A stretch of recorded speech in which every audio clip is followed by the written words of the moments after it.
con Sabrina Ahmeyet, diputada nacional y escritora de El peronismo menos pensado, un libro que a mí particularmente me gustó mucho y es muy clarificador en varios puntos, y hace un pilar sobre cuatro pilares fundamentales sobre cómo durante la época de Perón se fueron transformando las instituciones para la construcción de lo que se llamó la Nueva Argentina.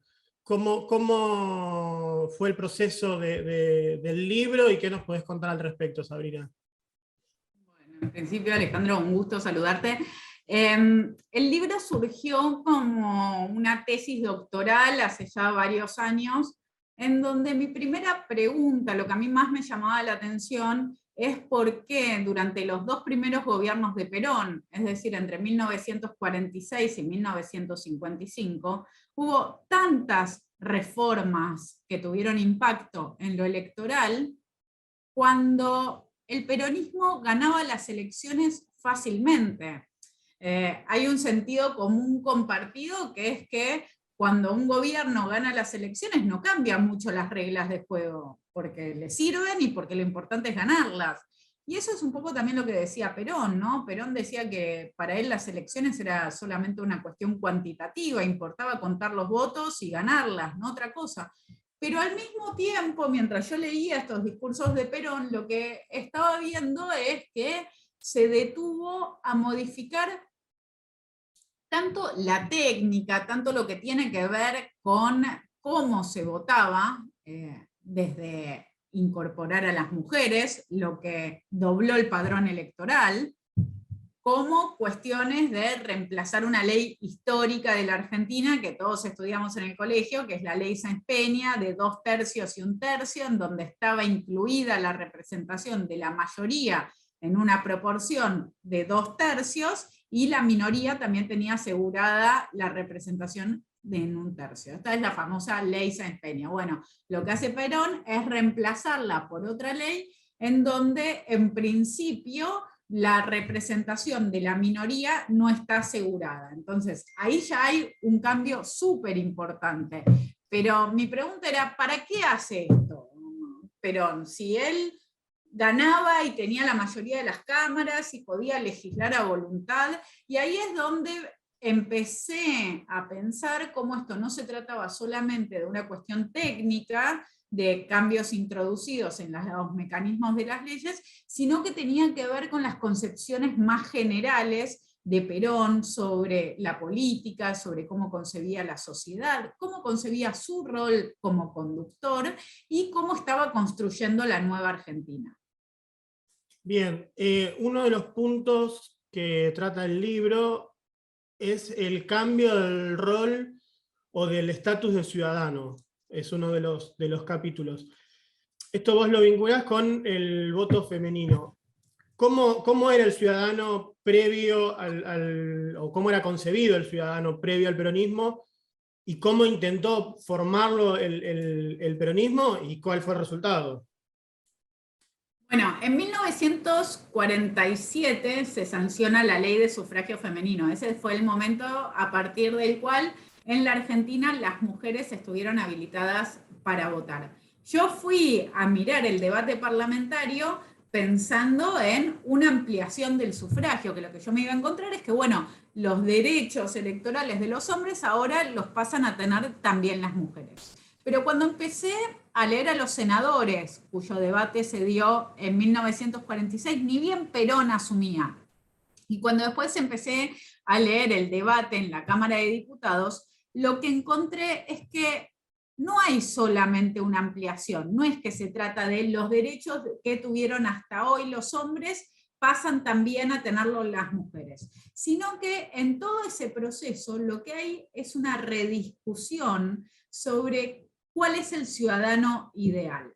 Y acá me puse a ver lo que pasaba antes, ¿no? Vuelvo a Sáenz Peña. Sáenz Peña, y en el siglo XIX se tenía la idea de que el ciudadano ideal era el ciudadano independiente, educado, informado, muy importante que estuviera alfabetizado, que pudiera leer y escribir para poder leer los diarios, para poder interpretar él mismo las noticias sin que otro se las contara, y sobre todo el ciudadano que iba decidiendo qué es lo que prefería, acá nos referimos en concreto, a quién prefería votar, a quién prefería elegir, a partir de las ideas, a partir de las plataformas, a partir de lo que los partidos políticos proponían.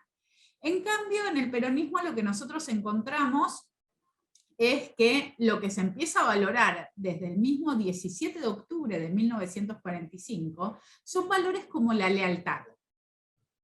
Y claro, la lealtad es todo lo contrario del pensamiento independiente o lo que llamaríamos el pensamiento crítico, ¿no? Cuando uno le es leal a una persona, a un líder, a un partido, está de acuerdo con lo que ese partido proponga sin importar qué es, sin cuestionarse qué es. Entonces lo que se ve muy claro en este debate de sufragio femenino es que hay ciertas características que se dejan de lado y las que empiezan a mostrarse como superadoras son aquellas que tiene la mujer, que tienen que ver con la lealtad, con la obediencia, con la consagración de su vida a su familia, a su marido y a sus hijos, ¿no? La consagración, poner la vida de uno en un segundo lugar frente a las necesidades y la voluntad de los otros, en este caso estamos hablando del ámbito familiar, pero que también se trasladaba a la política y que lo vemos, por ejemplo, en el rol de Eva Perón, se ve muy claro todo esto, ¿no? Eva siempre insistía en que ella era y hacía lo que Perón pensaba, lo que Perón buscaba, que ella estaba al servicio de Perón, de ese gran conductor. Entonces me pareció súper interesante, porque obvio, cuando nosotros hablamos de sufragio femenino y de que las mujeres tienen la oportunidad de votar, ¿qué pensamos? Es una medida súper feminista. Se le da un derecho que antes se le... Y sí, por supuesto, lo es, pero al mismo tiempo en un marco y en una concepción sobre lo que eran las mujeres muy tradicional. La mujer pertenece al hogar, la mujer es un ser obediente, la mujer es un ser que responde a la voluntad de otros. Y en ese sentido me parecía que era interesante poner en tensión estas dos cuestiones. Además, como para entenderlo un poquito más, no solo buscaba aumentar el padrón electoral, sino que de cierta manera configuraba a la Argentina como una gran familia con una cabeza paternalista, con una madre y el pueblo como hijos de ese matrimonio, digamos, así a grandes rasgos. Y después que se replique en cada hogar ese sistema. Y eso se ve muy bien también en la reforma constitucional, que es otra de las reformas que yo trabajé en mi libro, que tiene que ver con cuál era la concepción que tenía Perón sobre la sociedad. Y en este sentido, lo que imagina Perón no es una novedad, digo, hay una larga tradición de este pensamiento que se suele llamar orgánico y que tiene una base en Santo Tomás de Aquino y en otras visiones cristianas e integristas, en donde básicamente lo que se plantea es que la sociedad es como un cuerpo, que tiene diferentes partes, está compuesta por diferentes partes, digo, pensémoslo como un cuerpo humano, ¿no? Digo, hay brazos, hay piernas, hay dedos, hay una espalda, hay una cabeza, hay un corazón, pero no todas las partes tienen la misma importancia. ¿En qué sentido? Una persona puede vivir sin una mano. No es lo ideal, es incómodo, el cuerpo está preparado para que tengamos las dos manos, pero se puede vivir sin una mano. En cambio, el cuerpo no puede sobrevivir sin la cabeza o sin el corazón. Entonces, esto ya desde la concepción le da a cada parte funciones y sobre todo importancias distintas. Y obviamente dentro de esta concepción, el conductor, acá encarnado por Perón, es quien representa la cabeza, quien representa el corazón, y después necesita a la sociedad ordenada, pero ordenada en función del correcto funcionamiento de esta cabeza, de este corazón, de quien conduce. Y eso, básicamente, lo que hace es romper con una larguísima tradición que viene desde la Revolución Francesa, que plantea que todos los ciudadanos somos iguales. Acá hay ciudadanos que son un poco diferentes, y es el mismo Perón en Conducción Política el que remarca esto, en el que remarca que hay algunos que son los conductores, que conocen lo que hay que hacer y que no solo representan al pueblo, sino que lo encarnan, son ellos el pueblo, su deseo y el del pueblo es el mismo, y hay otros que se dejan conducir por este conductor, que es la masa. Esto es la interpretación de Perón, ¿no? Cualquiera que agarre Conducción Política y lea las clases que dio Perón en la Escuela Superior Peronista, ve esto claramente. Bien. Pasando a otro capítulo, un capítulo que tuve que ponerme a leer otras cosas para entenderlo y que pone en pensamiento cómo cuesta ubicarse en otra época en la cual no vivimos, porque las cosas eran distintas, es el capítulo sobre los territorios nacionales. ¿Querés explicarnos un poquito qué eran o sea, ahora está Tierra del Fuego, pero qué eran en ese momento los territorios nacionales y qué buscó Perón al incorporarlos para este mismo propósito? Por supuesto, porque está bueno lo que vos planteás. Nosotros ahora imaginamos la Argentina y es con los límites actuales, con la cantidad de provincias actuales y todo, pero esto es una construcción muy reciente y que durante el peronismo tiene una fuerte modificación. ¿Por qué?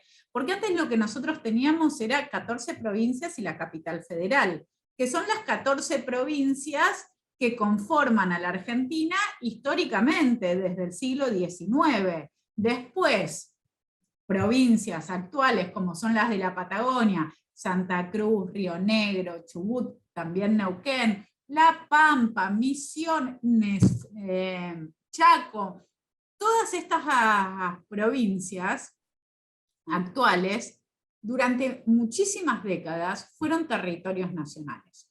¿Qué son los territorios nacionales? Son lugares que dependen del Poder Ejecutivo Nacional, su gobernanza, es el presidente, era el presidente quien determinaba, por ejemplo, quién era el gobernador, y ese gobernador no tenía ni por qué haber nacido en ese territorio nacional, ni tenía por qué vivir en ese territorio nacional, sino que era un delegado del Poder Ejecutivo Nacional que iba a ese territorio, que era un lugar que no tenía autonomía, que no tenía autogobierno, no tenía la posibilidad de elegir a sus gobernantes, y que esto respondía a una concepción de fines del siglo XIX de entender que en estos lugares, en estos territorios, todavía no existían las condiciones suficientes para que se autogobernaran. ¿Cuáles eran las condiciones suficientes a las que hacían referencia en el siglo XIX?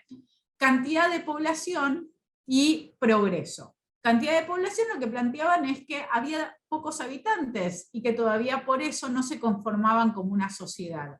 Y que por otro lado no tenían las instituciones de la sociedad lo suficientemente desarrolladas, y acá tanto por el lado de la educación, por el lado del trabajo, como para que se justifique que se gobiernen a sí mismas. Entonces, de alguna forma era como una tutela. El gobierno nacional las gobernaba hasta que estos territorios nacionales alcanzaran una mayoría de edad. Esa mayoría de edad iba a venir cuando tuvieran más desarrollo y más población. Bueno, fueron pasando las décadas, estos territorios siguieron siendo territorios nacionales, hasta que el peronismo decide provincializarlos. Lo que es interesante es que cuando el peronismo las provincializa, esto es un proceso que empieza en 1951 con La Pampa y Chaco, dos territorios que se convirtieron en provincia y que son bastante recordados por todos nosotros porque se terminaron llamando provincia Presidente Perón y provincia Eva Perón. Y que es un proceso, decía, que comienza con esos dos en el 51 y que va a durar hasta el 55. Y en este proceso lo que termina sucediendo es que hay una fuerte interferencia por parte del gobierno peronista para que, a medida que se le daba la provincialización, también se peronizaban las instituciones de esas provincias que estaban naciendo, ¿no? Iba el Partido Peronista, iba el Partido Peronista Femenino, se daba mucha formación ciudadana y obviamente todo estaba regido bajo las ideas del peronismo. Entonces lo interesante ahí es, bueno, ¿qué pasa con las personas que vivían en esos territorios nacionales pero que no se identificaban con el peronismo? Cuando nosotros vemos las elecciones en esos territorios, cuando ya se vuelven provincias y votan, lo que vamos a ver es que la proporción que vota a peronismo es mucho mayor que en el resto de las provincias, que las antiguas provincias existentes. ¿Y por qué? Bueno, porque hubo un gran trabajo de construcción simbólica, de identificación de todos los habitantes que vivían ahí con las ideas, el imaginario y el liderazgo de Perón. Bien, me falta una reforma, ¿no?, del libro, porque ya tocamos La ley de partidos políticos. La ley de partidos políticos, ahí está, no me la podía acordar. ¿Qué nos puedes decir de ese capítulo? Bueno, la ley de partidos políticos es una ley de 1949, que es una ley súper interesante porque es la primera vez, el primer país que hizo una ley de partidos políticos fuimos nosotros, fue la Argentina. Y ahora son re comunes las leyes de partidos políticos, existen en todo el mundo y marcan el funcionamiento, digo, desde el nacimiento, el desarrollo, hasta cómo se deshace un partido político. Pero la ley de Perón es bastante diferente a esa. La ley de Perón es una ley muy, muy cortita, tiene 9 artículos, en donde cada uno de los artículos está pensado muy estratégicamente para intervenir sobre la realidad.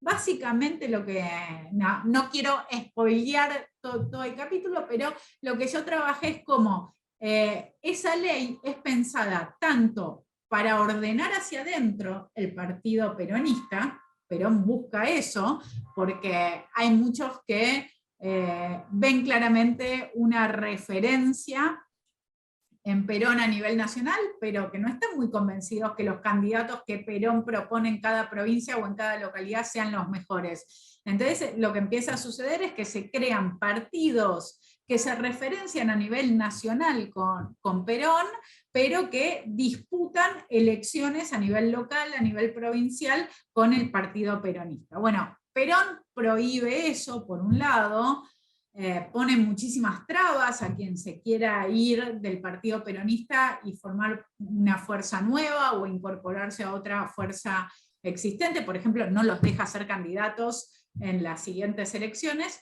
Y por otro lado, además de organizar hacia adentro el partido peronista, también le pone muchos límites a la oposición. Por ejemplo, le pone el límite de establecer alianzas. Si los partidos opositores quieren establecer alguna alianza, lo tienen que hacer sí o sí, resignando la posibilidad de competir en las siguientes elecciones. Porque si crean un nuevo partido político, tienen que pasar 3 años hasta que compitan en elecciones. Y como decía yo, esta ley es de 1949, las elecciones fueron en noviembre de 1951 y esto los dejaba automáticamente afuera.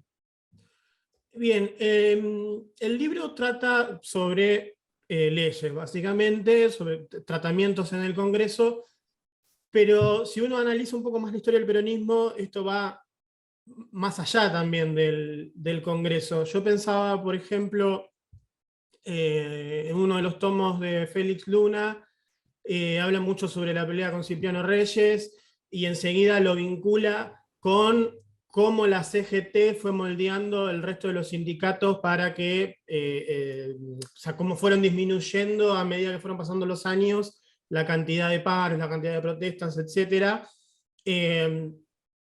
Fue un conjunto, digamos, ¿no? El moldeo del proyecto de la Nueva Argentina, más allá del Congreso. Absolutamente. De hecho, una de las cosas que yo planteo en el libro es que esta es un binocular, es una forma de mirarlo, algo que se produce durante el peronismo en diferentes esferas. Vos hablás de lo que sucede en la CGT y con los sindicatos. Otro tema desde el cual se podría pensar también es el tema de la prensa. Lo que hace Perón es, durante la campaña electoral, la gran mayoría, abrumadoramente, de diarios en 1945-46 eran contrarios a Perón, pero Perón a lo largo de los años va a ir comprando estos diarios, presionándolos para que cierren, presionándolos para que cambien sus líneas editoriales, y de hecho cuando termine su gobierno en 1955 van a ser todos diarios oficialistas, con la única excepción del diario La Nación, que sufre un montón de presiones, pero bueno, sigue existiendo.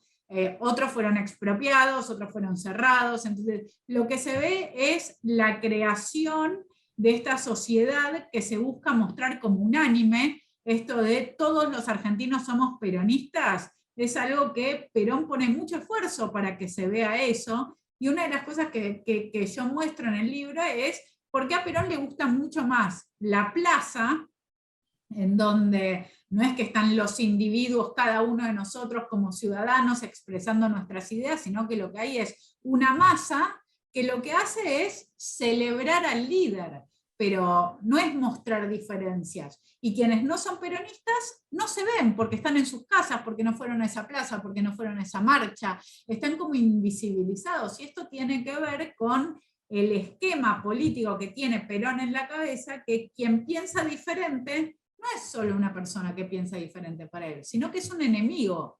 ¿Por qué? Porque los intereses de Perón, las ideas de Perón, son aquellas que representan el bienestar de la nueva Argentina. Quienes están en contra de estas ideas no es que estén en contra de Perón, sino que están en contra de la Argentina. Entonces ahí empieza toda la cosa de, bueno, son la oligarquía, son antipatria, son enemigos. Además, no quiero quedar más protagonista que vos tirando autores, pero porque me parece bueno para unirlo y para preguntarte. Por ejemplo, Sebrelli, en el libro del peronismo menos pensado, de los deseos imaginarios del peronismo, habla de esto, de la construcción de la idea de la unidad como algo bueno, pero que en realidad no es propiamente bueno o un valor en sí, que todos estemos unidos. Y esto es algo que hoy en día excede al peronismo. Yo creo que la gran mayoría de comunicadores y muchísimos políticos hablan de, bueno, tenemos que unirnos como sociedad, tenemos que cerrar la grieta, más allá saliendo de la discusión de la grieta, pero tenemos que cerrar la grieta para poder avanzar, digamos. Es una idea que quizás viene desde ahí, digamos, esto de la unión de los argentinos de lo que nos va a hacer progresar. A mí me parece que es una concepción súper interesante para pensar esta, ¿no? Porque la verdad es que en un mundo de arcoíris, unicornios y belleza general está buenísimo pensar todas las personas estamos de acuerdo en algo. Pero la realidad es que en general en la sociedad en la que vivimos, que es una sociedad súper compleja, que es una sociedad en la que cada uno tiene ideas muy fuertes sobre diferentes cosas, no estamos todos de acuerdo en todos. Entonces, cuando nosotros expresamos que sí hay una unidad de pensamiento, cuando planteamos que los argentinos pensamos tal cosa en singular, una sola, en realidad definitivamente lo que estamos haciendo es silenciar la voz de muchos argentinos que no están de acuerdo con eso, que piensan otras cosas.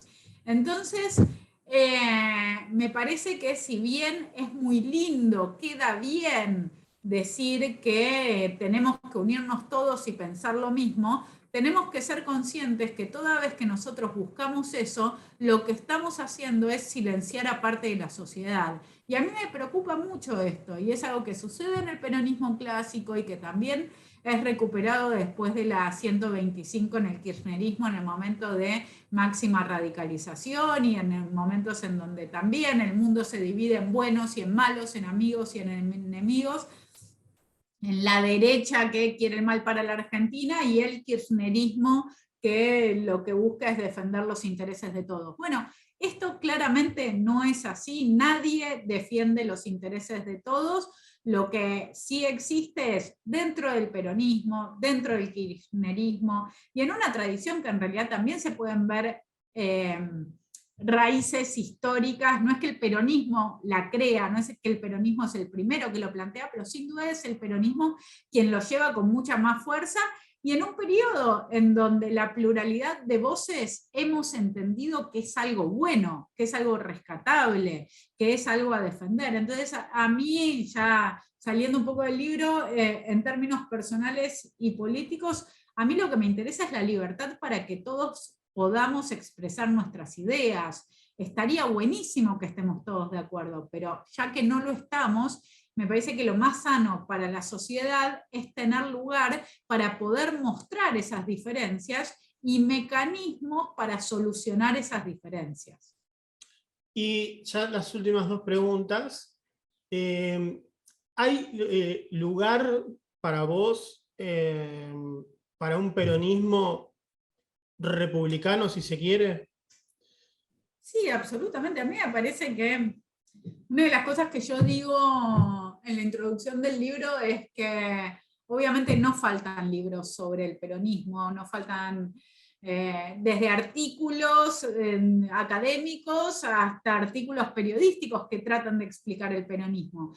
Y que todo el tiempo estamos tratando de explicar el peronismo, y que para mí esto de que todo el tiempo se trata de explicar el peronismo no tiene que ver con que los trabajos, las explicaciones, las argumentaciones no sean buenas. Todo lo contrario, creo que muchísimas de ellas son muy buenas. Lo que pienso es que la complejidad está dada porque el peronismo va cambiando todo el tiempo. El peronismo es un objeto muy complejo y el peronismo puede ser cualquier cosa. Va adoptando diferentes formas a lo largo de la historia, e incluso hoy, por ejemplo, vivimos una realidad en donde está claro que dentro del peronismo, dentro del oficialismo, dentro del gobierno, hay proyectos y miradas políticas diferentes. Entonces, ¿puede haber sectores del peronismo más republicanos, más atados? Sí, claro, no son, sin ninguna duda, los que fueron el 1 de febrero a presionar la Corte y los que impulsaron esa presión desde el Poder Ejecutivo Nacional. Yo en el oficialismo no veo peronismo republicano, pero sí hay otras personas que se identifican con el peronismo y que de alguna forma son tal vez más tributarias de lo que fue la renovación peronista, de lo que fue una idea que en los años 80 fue más fuerte, que tuvo que ver con la autocrítica de la visión unanimista del peronismo, con la autocrítica del papel de la violencia política de los peronistas en los años 70, y que quisieron construir un peronismo republicano. Me parece que hay una parte que definitivamente hoy no es la mayoritaria. Bien, y ya para ir terminando, una pregunta que me hice yo cuando terminé de leer el libro, y que no me terminé de responder, creo. Tengo una idea formada, pero no me la terminé de responder, porque hay que hacer un ejercicio de abstracción, como vos decís.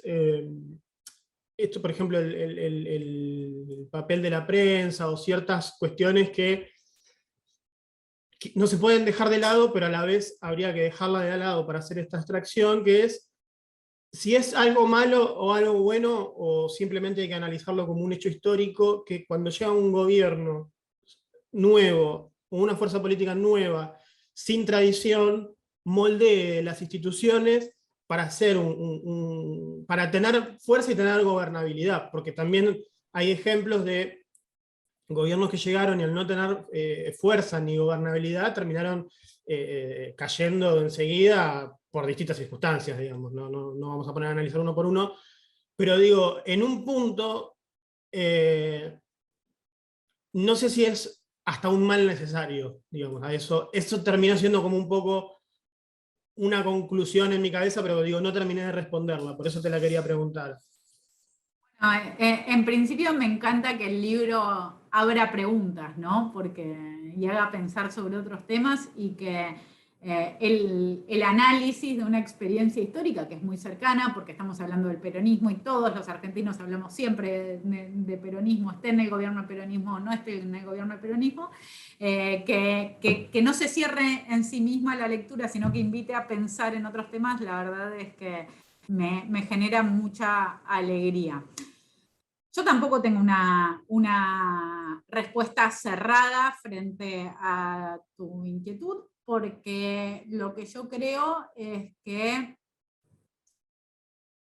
cuando un gobierno asume, tiene que encontrar las herramientas de gobernar, de ejercer el poder, de empoderarse en su papel en el que la ciudadanía lo puso. Pero lo que sí me parece que es claro, y no hay que repetir jamás de la experiencia del peronismo, es la construcción de una lógica institucional que niegue a parte de la ciudadanía, que le niegue representación, que le niegue voz, que no le dé un lugar dentro de la comunidad política. Eso está claro. A mí me parece que una cosa es que se busquen los mecanismos para que quien es elegido por la ciudadanía tenga la capacidad y las herramientas suficientes como para llevar adelante los cambios que la ciudadanía le pidió que encarnara. Pero de ahí a crear un sistema institucional, como hizo el peronismo, en donde se excluye la voluntad de una parte importante de la ciudadanía, ahí sí mi respuesta es claramente contraria a eso. Bueno, Sabrina, te agradezco mucho tu tiempo y bueno, estamos en contacto. Un placer, muchísimas gracias por el interés en conversar en el libro y quedamos en contacto para futuras conversaciones.